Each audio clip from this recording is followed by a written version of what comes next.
לפני שאוכלים פירות וירקות שגידל יהודי בארץ ישראל, חייבים להפריש תרומות ומעשרות. אבל אני אעזר במצגת הבאה כדי להבין איך מקיימים את המצווה. יבולים החייבים בהפרשת תרומות ומעשרות קרויים תבל, מלשון תו לא, כלומר לא טוב.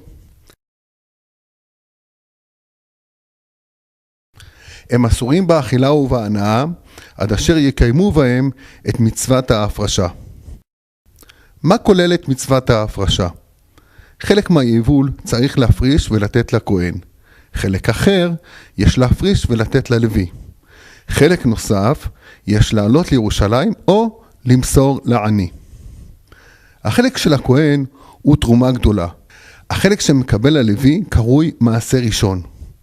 החלק שלוקחים לירושלים הוא מעשר שני.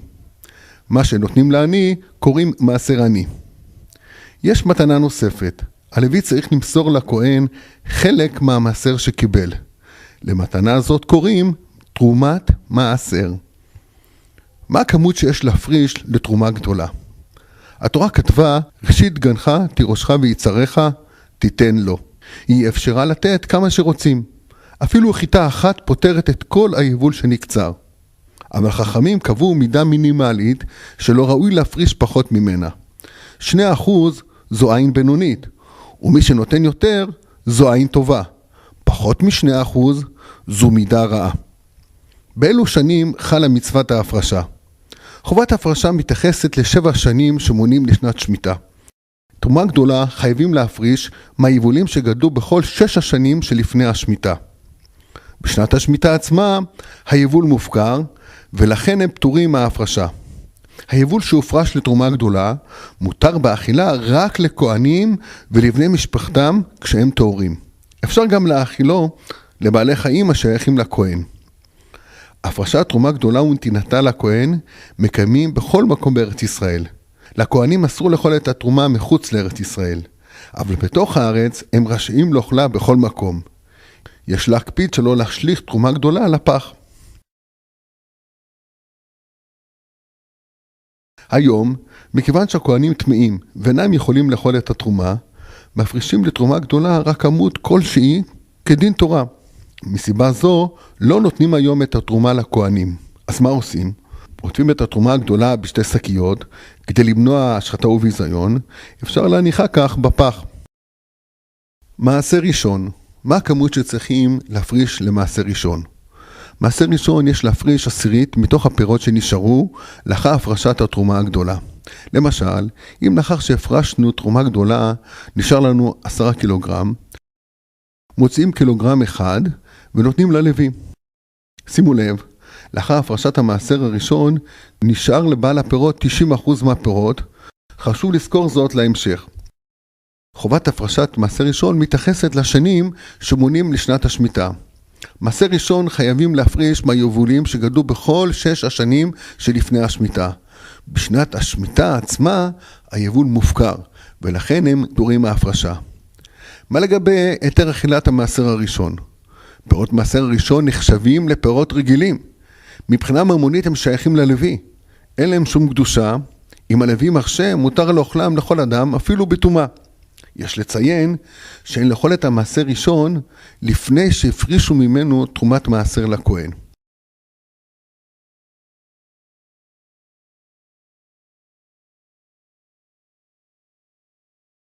כיצד מפרישים היום מעשר ראשון? אם חיוב ההפרשה הוא ודאי, כגון אדם הגר בין עכו לאשקלון, תחום של כל הדעות חיה בהפרשת תרומות ומעשרות, ובחצרו גידלים לימונים, חובת ההפרשה היא ודאית. במקרה זה, חייבים להפריש מעשר ראשון ואף למוסרו ללוי. אך כאשר קונים לימונים בשוק, ולא יודעים אם הפירות חייבים בהפרשת תרומות ומעשרות, חובת ההפרשה מוטלת בספק. אסור לאכול מהלימונים ללא הפרשת תרומות ומעשרות. אך לאחר ההפרשה, הפירות שיועדו למעשר ראשון אינם שייכים ללוי בוודאות, כי ההפרשה נעשתה מספק. ובספק ממוני קיים הכלל המוציא מחברו עליו הראיה. אין בעל הפירות צריך לתת את ההפרשה ללוי, הוא יכול לאכול אותם בעצמו. לסיכום, כאשר חובת ההפרשה ודאית, מפרישים ונותנים. כאשר חובת ההפרשה מוטלת בספק, חייבים להפריש מעשר ראשון, אבל לא חייבים לתת אותו ללוי.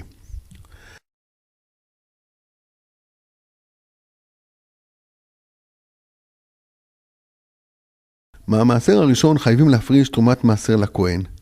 כמה מפרישים לתרומת מעשר? מעשר מן המעשר, עשירית מהמעשר הראשון. הלוי קיבל 10% למעשר ראשון, עשירית מ10% שווה ל1%. במילים אחרות, מאית מהפירות שנשארו לאחר הפרשת תרומה גדולה. לדוגמה, נעשה חישוב. זוכרים כמה שקל המעשר הראשון בסלסלת הפירות שלנו? קילוגרם אחד. עשירית ממנו זה 100 גרם. במקרה זה, זו המאית שהלוי צריך לתת לכהן לתרומת מעשר.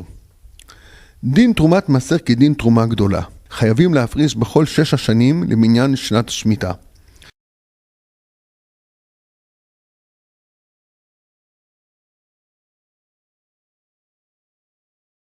רק לכהנים ולבני משפחתם מותר לאכול תרומת מעשר, בתנאי שהם טהורים ואוכלים אותה בתוך ארץ ישראל.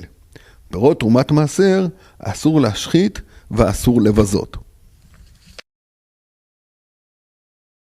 גם היום חייבים להפריש מאית מהמעשר ראשון לתרומת מעשר. אבל בגלל הטומאה אין מוסרים אותה לכהן.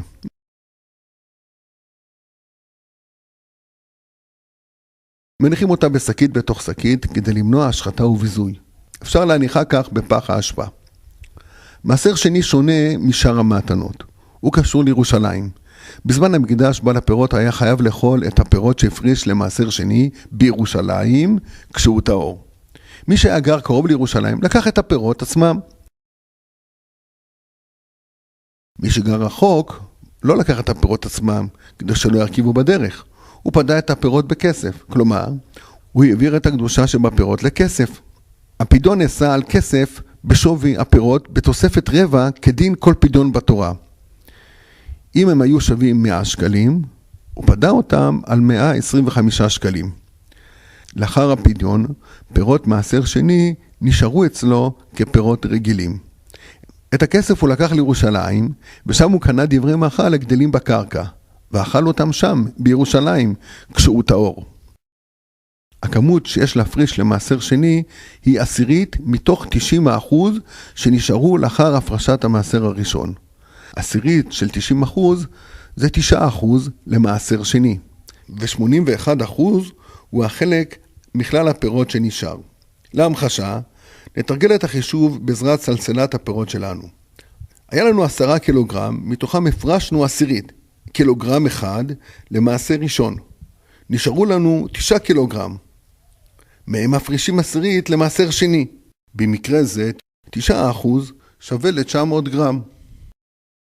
9% הם המעשר השני שבעל הפירות אמור לאכול בירושלים, ו81% זה החלק של הפירות שנותרו אצל בעל הפירות לאחר ההפרשה, מותרים באכילה. מעשר שני לא מפרישים בכל 6 השנים למניין שמיטה. מעשר שני מפרישים רק בשנות א', ב', ד', ה' למניין שנת השמיטה. קל לזכור, אבדה. בשנים ג' ו', במקום מעשר שני, מפרישים מעשר עני. ועל כך בהמשך. פירות מעשר שני מותרים באכילה כשבית המקדש קיים לכל אדם טהור הנמצא בירושלים.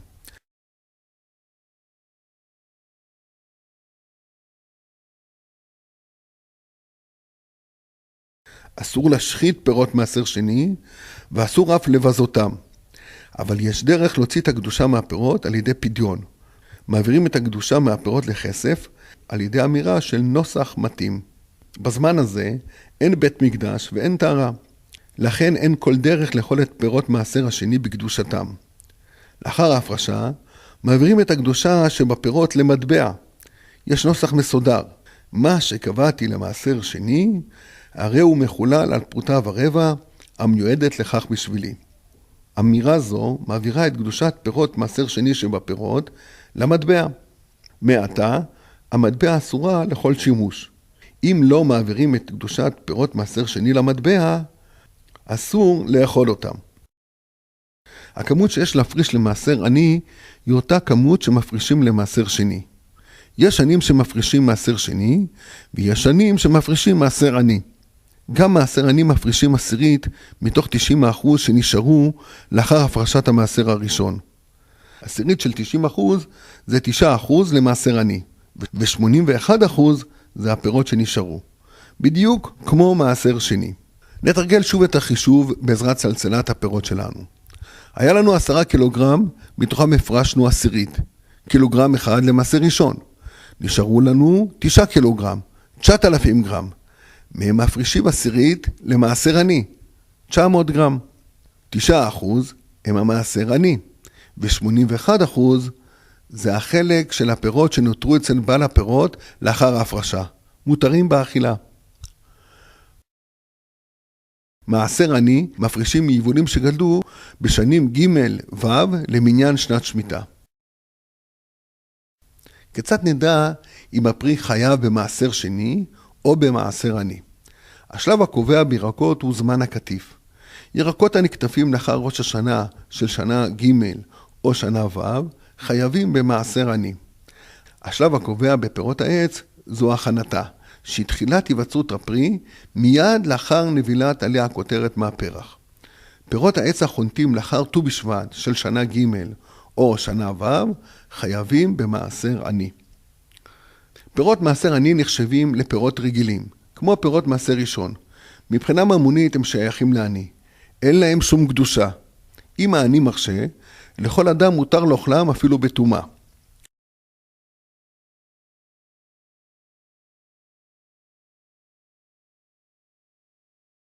בזמן הזה, כאשר חיוב ההפרשה הוא ודאי, פשוט שצריך להפריש ולתת לעני. כלומר, אם יודעים בוודאות שהפירות גדלו בשנת מעשר עני אצל יהודי בתחום עולי בבל, ודאי לא יפרישו מהם תרומות ומעשרות, בוודאי שחייבים להפריש וחייבים לתת את ההפרשה לעני. גם כאשר חובת ההפרשה מוטלת בספק מסיבות שונות, חייבים להפריש כדי לא להיכשל באיסור אכילת תבל. לגבי חיוב הנתינה בספק, בשונה ממעשר ראשון, שכשיש ספק לא צריך לתת ללוי, לפי הכלל המוצאים בחברו עליו הראיה, כל עוד שהלוי לא מביא ראיה שהפירות שלו הם יכולים להישאר אצל המפריש. במעשר עני למדו חז"ל מהפסוק, עני ורש הצדיקו, צדק משלך ותן לו. כשיש ספק, צדק משלך, תחמיר ותן לו.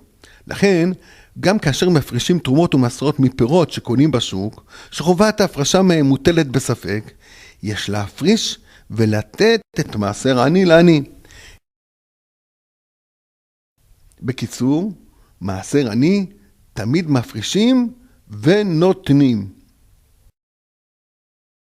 אפשר לתת לעני הלוואה בשווי מעשר העני שאמורים להפריש שנה שלמה, ומתנים עם העני שפירעון ההלוואה יעשה באמצעות פירות מעשר עני.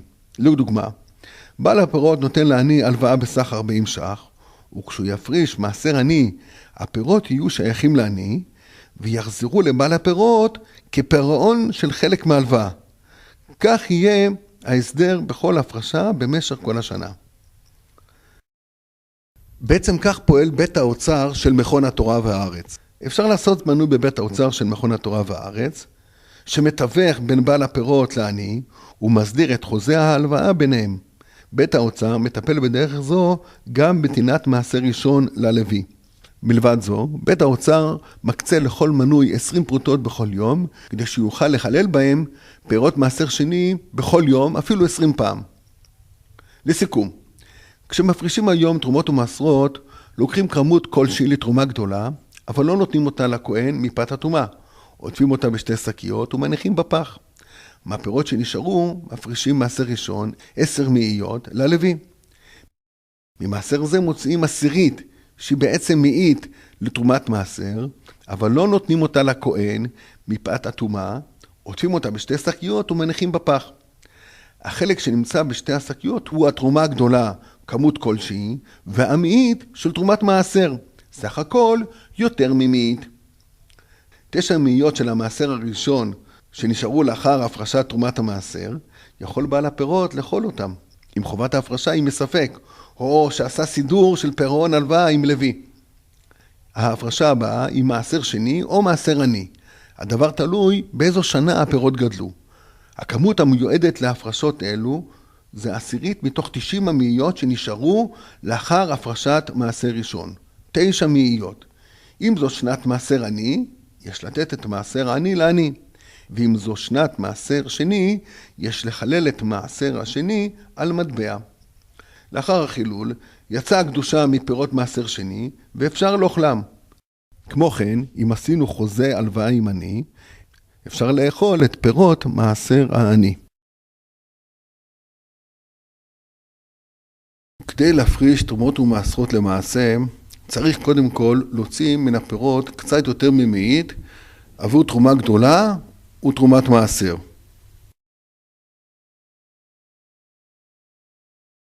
ולייעד מטבע לחילול מעשר שני.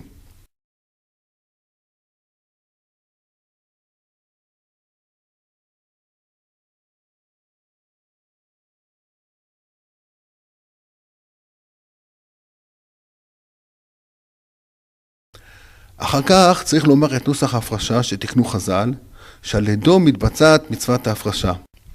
אמירת נוסח ההפרשה קובעת במדויק אילו פירות מיועדים לכל מתנה, וזוהי בעצם ההפרשה. נוסח ההפרשה בערך הוא כך. מתוך מה שנמצא בצד, החלק שהוא יותר ממאית שנמצא למעלה הוא תרומה גדולה. המאית שנמצאת למטה, יחד עם 9 מאיות נוספות שנמצאות בסלסלת הפירות למעלה, הם מעשר ראשון. המאית שקבעתי קודם למעשר ראשון, תהיה תרומת מעשר. 9 מאיות נוספות שנמצאות בתחתית סלסלת הפירות, הרי מעשר שני או מעשר עני.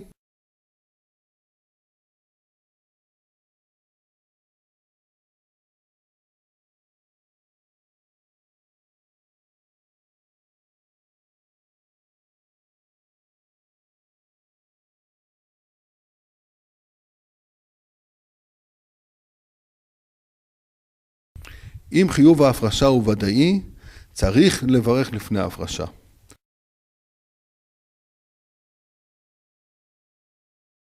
ואם חיוב ההפרשה מוטל בספק, לא צריך לברך. הכל מופיע בהוראות שלפני אמירת נוסח ההפרשה.